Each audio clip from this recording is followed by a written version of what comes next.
Stage پر موجود علماء کرام، مجلس میں موجود بزرگان اعظام، ہمارے نوجوانان اسلام اور پردہ نشین مائیں اور بہنیں، سب سے پہلے ہم اللہ رب العزت کا شکر ادا کرتے ہیں، اس کی حمد و ثنا بجا لاتے ہیں کہ جس کی توفیق سے اس جلسے کا انعقاد ممکن ہوا۔ یہ جلسہ آج کی تاریخ میں اپنے متعین اور اپنے طے شدہ وقت پر قائم ہوا۔ اس پہ بھی ہمیں اللہ رب العزت کا شکر ادا کرنا چاہیے، بہت ہی زیادہ۔ حضرت علی رضی اللہ عنہ سے ایک اثر مربی ہے، ان سے کسی نے پوچھا کہ آپ نے اپنے رب کو کیسے پہچانا؟ انہوں نے کہا کہ میں کسی چیز کا ارادہ کرتا ہوں، پھر وہ چیز ہوتی نہیں، تو میں نے اپنے ارادے کے ٹوٹنے سے اپنے رب کو پہچانا۔ انسان ارادہ کرتا ہے، لیکن ارادے کو تکمیل تک پہنچانے والی ذات اللہ رب العزت ہی کی ہے۔ آپ غور کریں، شاید کہ آپ نے غور کیا ہو یا نہ کیا ہو، ایک کلمہ ہے کہ لا حول ولا قوت الا باللہ۔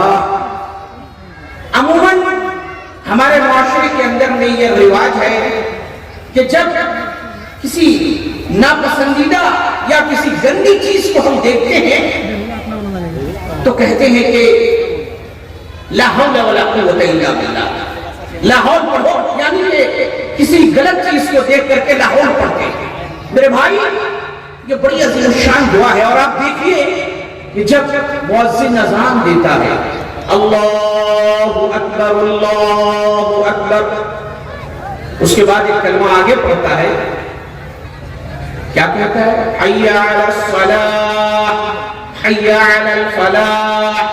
تو حی علی الصلاۃ اور حی علی الفلاح کے جواب میں آپ کیا کہتے ہیں؟ لا حول ولا قوت الا باللہ۔ آپ معنی اس کا جانتے ہیں؟ اس کا معنی یہ ہے کہ رب العالمین مؤذن پکار رہا ہے، حی علی الصلاۃ، اے اللہ کے بندو نماز کی طرف آؤ، اے اللہ کے بندو کامیابی کی طرف آؤ۔ بندہ کہتا ہے کہ اے اللہ، مؤذن تو بلا رہا ہے کامیابی کی طرف، کہ دنیاوی کام کو چھوڑ دو، دنیاوی مشغولیتوں کو چھوڑ دو، شیطان کے بہکاوے میں نہ آؤ، مسجد کی طرف جاؤ۔ بندہ فوراً اللہ سے مدد مانگتا ہے، کہتا ہے لا حول ولا قوت الا باللہ، اے اللہ نہ تو برائی سے بچنے کی میرے اندر طاقت ہے اور نہ ہی نیکی کرنے کی طاقت ہے، مگر یہ کہ تیری مدد سے۔ اے اللہ، اگر تیری مدد ہوگی تو میں مسجد جا پاؤں گا، تیری مدد نہیں ہوگی تو مسجد نہیں جا پاؤں گا، شیطان کے بہکاوے میں آ جاؤں گا۔ یہ ایک دعا ہے، لا حول ولا قوت الا باللہ۔ الوابل الصیب من الکلم الطیب، علامہ ابن قیم رحمہ اللہ کی کتاب ہے، اس کے اندر انہوں نے علامہ ابن تیمیہ رحمہ اللہ سے ایک اثر نقل کیا ہے کہ جب اللہ رب العزت اپنے عرش پہ، اپنی کرسی پہ جب براجمان ہو گیا، مستوی ہو گیا، اہل سنت والجماعت کا یہ عقیدہ ہے کہ الرحمن علی العرش استویٰ، اللہ رب العزت اپنے عرش پر مستوی ہو گیا۔ اب اللہ رب العزت اپنے عرش پہ، احادیث میں موجود ہے کہ اللہ رب العزت نے 7 آسمان بنائے، 7 آسمان، ہر ایک آسمان سے دوسرے آسمان کے بیچ میں 500 سال کی مسافت ہے، 500 ایئرس، 500 سال کی دوری ہے۔ اگر انسان دنیا کی تیز ترین سواری سے بھی اگر ایک آسمان سے دوسرے آسمان تک جانا چاہے 500 سال لگیں گے، 500 ایئرس، 500 سال، 500 بچھر۔ جارا پیارا بولیں، آپ لوگوں کے درمیان آتا ہوں، تھوڑی بہت بنگلے کی بھی سمجھ ہے۔ پھر دوسرے آسمان سے تیسرے آسمان کے بیچ 500 سال کی دوری ہے، پھر تیسرے 500 साल की दूरी, चौथे आसमान से पांचवें आसमान के बीच 500 साल की दूरी, और फिर पांचवें से छठा और छठे से सातवां आसमान, उन दोनों के दरमियान भी 500 और 500 साल की दूरी। और फिर उस आसमान के ऊपर 500 साल की दूरी पे पानी है, पानी, और उस पानी पे अल्लाह रब्बुल इज्जत का अर्श है, और फिर उस पे उसकी कुर्सी है।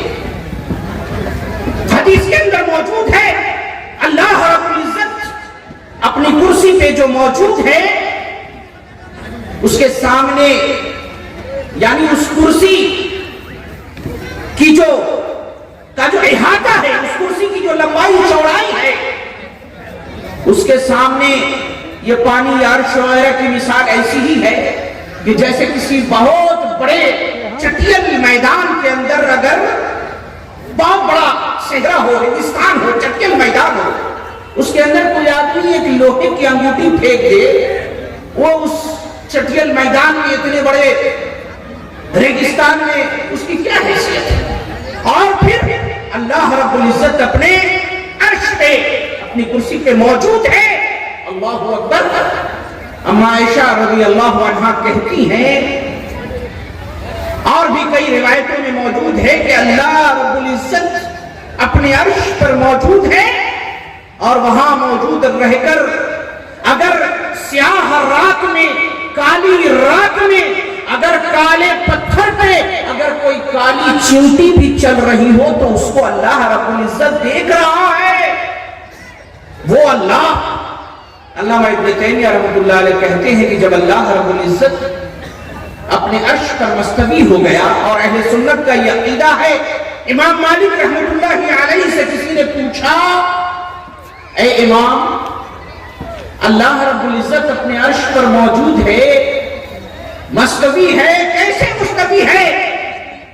हजरत इमाम मालिक रहमतुल्लाह अलैह ने फरमाया, अल इस्तिवा मालूम हो, अल्लाह अपने अर्श पर मौजूद है, ये मालूम है, वल कैफ मजहूल, अल्लाह किस तरीके से मौजूद है, उसकी कैफियत क्या है, यह किताब सुन्नत के अंदर इसका जिक्र नहीं है, मजहूल है। वल ईमान बिही वाजिब, लेकिन हमारा यह ईमान है कि अल्लाह सातों आसमान के ऊपर अपने अर्श पर मौजूद है। यह अहले सुन्नत वल जमात का अकीदा है। मेरे भाई, बहुत सारे मुसलमान हमारे माशरे के अंदर ऐसे कलमा पढ़ने वाले मौजूद हैं, वो क्या कहते हैं, अल्लाह तबारक व तआला हर जगह मौजूद है, वो वहदतुल वजूद का अकीदा रखते हैं।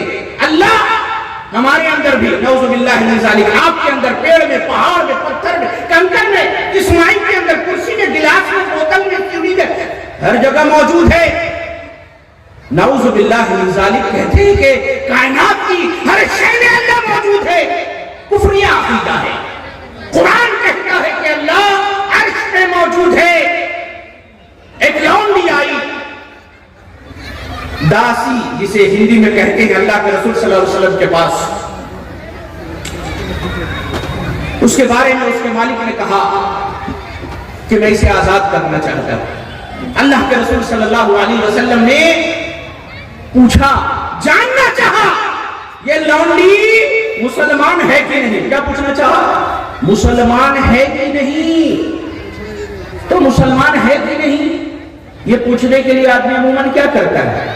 कोई बोले हम आपका मुसलमान, तो आप क्या बोलेंगे? ठीक है, मुसलमान हो, कलमा आता है, बोलेगा ला इलाहा इल्लल्लाह मुहम्मदुर रसूलुल्लाह, हाँ मुसलमान। कलमा तो बहुत सारे लोग पढ़ते हैं। अल्लाह के रसूल सल्लल्लाहु अलैहि वसल्लम जानते थे ये लौंडी मुसलमान सहाबी के घर में रहते हैं, इस्लामी मुआशरे में रहते हैं। अल्लाह के रसूल सल्लल्लाहु अलैहि वसल्लम के असहाब के पास इसका आना जाना है, ये तो ला इलाहा इल्लल्लाह मुहम्मदुर रसूलुल्लाह को जानती होगी। अशहदु अल्ला इलाहा इल्लल्लाह व अशहदु अन्ना मुहम्मदन अब्दुहु व रसूलुहु को जानती होगी। पूछा क्या, मुसलमान है कि नहीं? टेस्ट क्या लिया जानते हैं? लौंडी जाके समाज में बोला है दासी, दास पर था जब थी गुलाम और गुलामन, यानी बांदी। लौंडी समाज में उसकी कोई इज्जत नहीं, पढ़ी लिखी नहीं, जाहिल, अंगूठा छाप, कुछ नहीं जानती। लेकिन अल्लाह के रसूल उससे पूछ क्या रहे हैं, कलमा नहीं पढ़वाया। जब उसने कहा कि मैं मोमिना हूं, बताया गया कि ये मुसलमान है। अल्लाह के रसूल ने टेस्ट लेना चाहा कि ये मुसलमान है या नहीं है। अभी मैंने अपनी तकरीर शुरू नहीं की, अभी मैं तमहीद ले हूं, इंशाअल्लाह अपने मौजू पे आऊंगा। लेकिन जो बातें हैं आपको सीख करके जाएं, किससे कहानियां सुनकर क्या करेंगे? अरे अपने ईमान को दुरुस्त कर लें, मरने के बाद, मरने से पहले भी यही चीजें आपकी काम आएंगी। आप और करें। अल्लाह के रसूल ने उस सहाबिया से कलमा पढ़ने को नहीं कहा। हमारे यहां होता है ना, एक बात और जान ले कि हमारे बहुत सारे मुसलमान भाई ऐसे हैं कि जब निकाह की मजलिस कायम होती है और लड़का सेहरा लगाकर, बड़ी सी वो झालरें लटकती होती हैं, सेहरा, ये सब बिदअत है। सेहरा लगाकर और बिल्कुल हाथियों के चाल से ठुमक ठुमक कर चलता हुआ स्टेज पर आता है। मौलवी साहब को निकाह पढ़ाना है, 150-200 बाराती, तरह तरह के खाने, उधर मर्द औरत का इख्तिलाफ, सारी महफिल सजी हुई, बिजलियां, कुमकुमे, बत्ती, माइक, एक से एक कपड़े के अंदर मर्द औरत ज़ीनत इख्तियार किए हुए।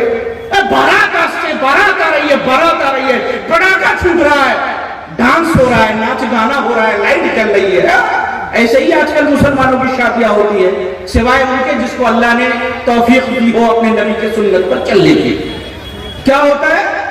निकाह होने के लिए लड़का स्टेज पर आएगा। अरे भाई, बाराती के अंदर सबसे अहम पोस्ट पर कौन होता है? बाराती नहीं, सबसे मेन पोस्ट पर दूल्हा होता है। ये जो आपका जलसा है, जलसा का दूल्हा कौन होता है? मतलब कोई अपने आप को आदमी नहीं बोल रहा, जलसा का दूल्हा, जलसा का असल जो सरबराह है यहां पर मौजूद उलमा इकराम। अगर उलमा ना हो तो आप किस लिए आए? उस दूल्हे से क्या पूछा जाता है? निकाह से पहले उससे पूछते हैं, मौलवी साहब कलमा पढ़ो। वो क्या पढ़ता है? कलमा पढ़ता है। जाइए देख ले, अगल बगल देखे होंगे, आपकी जरूरत पढ़ता है कि नहीं? कलमा पढ़वाते हैं। मैं एक नौजवान को जानता हूं, उसको कहा निकाह की मजलिस में काजी साहब ने के कलमा पढ़ो। उसने क्या कहा? नहीं पढ़ूंगा। अरे निकाह कैसे होगा, कलमा नहीं पढ़ोगे? कहा कि सुनो, कलमा किस लिए पढ़ो? तुम ये जानना चाहते हो कि मैं मुसलमान हूं? अरे नालायक, अगर मैं मुसलमान हूं तो कलमा पढ़ने की जरूरत क्या है? और अगर तुमको ये डाउट है कि मैं मुसलमान नहीं हूं, काफिर हूं, वो या गैर मुस्लिम हूं, और लड़की को कपड़ा पहना करके, जेवर पहना के, ऊपर मेहंदी लगा के बैठाया हुआ है नालायक, पूरी की पूरी मजलिस बैठी है, उधर बावर्ची ने खाना पकाया हुआ है, अनवाउ अक़साम के खाने बने हुए हैं, और तुमको अभी तक डाउट है कि मैं मुसलमान हूं कि नहीं? अरे मुसलमान हूं तब तो निकाह पढ़ाने के लिए आया हूं, मैं नहीं पढ़ूंगा कलमा। जाओ, नहीं पढ़ा उसे। लाख लोग कहते रहेगा कहानी कलमा नहीं पढ़ूंगा, बस निकाह कबूल करवाओ। मैं मुसलमान हूं तो कलमा क्यों पढ़ूंगा? ये तो खैर मैंने ऐसे ही कह दिया। अल्लाह के रसूल सल्लल्लाहु अलैहि वसल्लम उस लौंडी से पूछते क्या है? ईमान की गवाही दिलवा रहे हैं। उस लौंडी से आप सल्लल्लाहु अलैहि वसल्लम पूछते हैं, आइन अल्लाह, पूछते हैं कि अल्लाह की बंदी, ये पता अल्लाह कहां है?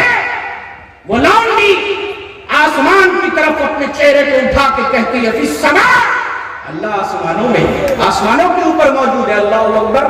अल्लाह के रसूल कहते हैं, ये मोमिना है, इसको आजाद कर दो। अल्लाहु अकबर। एक लौंडी मदीने के अंदर रहने वाली, सहाबा के जमाने में जाहिल, पढ़ी लिखी नहीं, अंगूठा छाप, उसे भी ये पता था कि अल्लाह रब्बुल इज्जत आसमानों के ऊपर अर्श पे मौजूद है।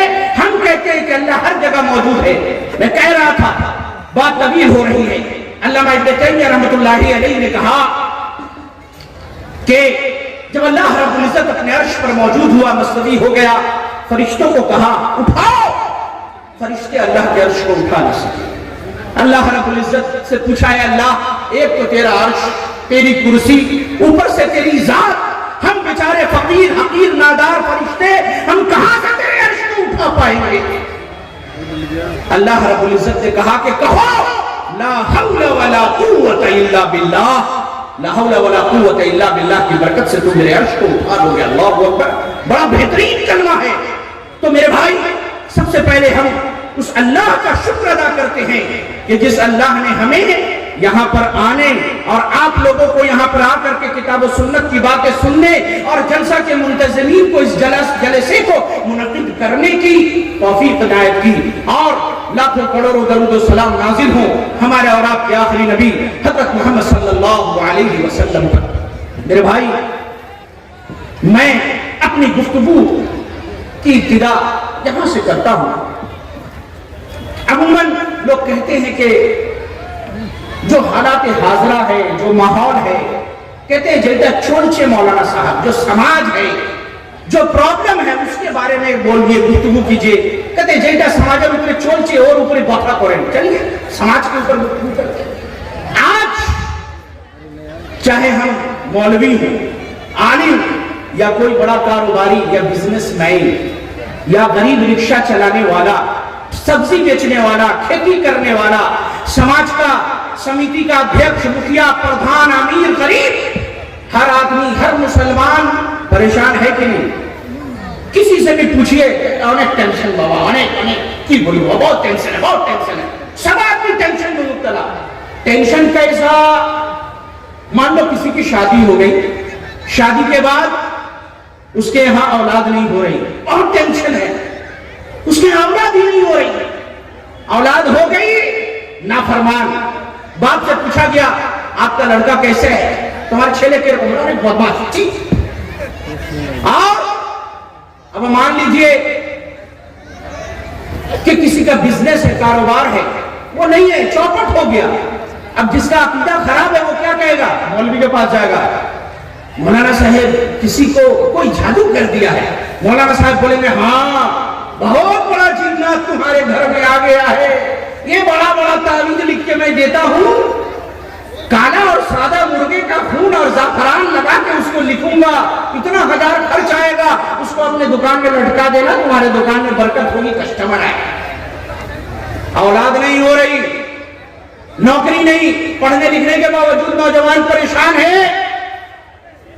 میں کسی زمانے میں جب اہل حدیث نہیں تھا، ہماری اپنی خالہ جسے موسی کہتے ہیں، اردو ہندی زبان میں خالہ بھی کہتے ہیں، پڑھنے لکھنے میں بچے بدماشی کرتے ہیں۔ میں دوسری جماعت میں پڑھتا تھا، ہماری خالہ نے کہا کہ یہ لڑکا بڑا بدماش ہے، پڑھائی لکھائی نہیں کرتا، اسکول جاتا ہے، کتاب ادھر ادھر غائب کر کے کھیلنے چلا جاتا ہے۔ ایک بہت بڑے مولانا صاحب کے پاس گئے، مولانا صاحب نے کہا جنات کا اثر ہے۔ میں بیٹھا ہوں، مجھے یاد ہے، کہا جنات کا اثر ہے، بہت بڑا جنات آ گیا ہے، کیا کرنا ہوگا؟ کہا خوب بڑا والا ٹینا کے ڈبہ میں جیسے وہ بریٹینیا بسکٹ آتی ہے، کہا وہ بسکٹ لے کر کے آؤ۔ بیچاری میری خالہ انتقال کر گئی، اللہ ان پر رحم کرے، اہل ہو کے انتقال کی۔ انہوں نے بسکٹ لایا، مولوی صاحب نے کئی دن لگائے، ہر بسکٹ کے اوپر میں تعویذ ٹائپ کا کچھ زعفران سے قلم سے کچھ لکھا۔ ہاں، اس بچے کو روزانہ صبح میں ایک بسکٹ، شام میں ایک بسکٹ کھلانا، انشاءاللہ بچہ ٹائم پابندی سے اسکول میں جائے گا، پڑھ لکھ کر کے بہت بڑا کامیاب انسان بنے گا۔ لیکن سنو، میں بیٹھا ہوں، کہاں کی زیادہ نہیں کھلانا، اگر 2 بسکٹ سے زیادہ 3 4 5 6 بسکٹ کھا لیا پاگل ہو جائے گا، دماغ کریک کر جائے گا، بہت چلالی، اس کے اوپر میں دعا لکھ کے دیا ہوں۔ بچہ 2 کلاس میں پڑھنے والا، میں نے دیکھا کھانا بننے میں لیٹ ہو رہا ہے، تاخیر ہو رہی ہے، خالہ ادھر ادھر ہے، بچے کیا کرتے ہیں؟ اب اس کو چوری کہے جو کہے اللہ معاف کرے، جا کے بسکٹ کا ڈبہ کھولا، 2 4 نکالا، پاکٹ میں رکھا، دوڑ کے باہر گیا، خود بھی کھایا، دوستوں کو بھی کھلایا۔ ہماری خالہ بیچاری روزانہ 1 2 بسکٹ نکال کے 3 4 دن کے بعد ہاتھ ڈالی، ایک بھی بسکٹ نہیں۔ کہاں ہے نالائق، سب بسکٹ تم کھا گیا؟ میں بولا ہاں کھا گیا۔ بولے یا اللہ اب تم پاگل ہو جائے گا۔ مولانا صاحب بولے بہت جلالی دعا ہے، استغفر اللہ۔ اس وقت بھی میرا یقین اس پر نہیں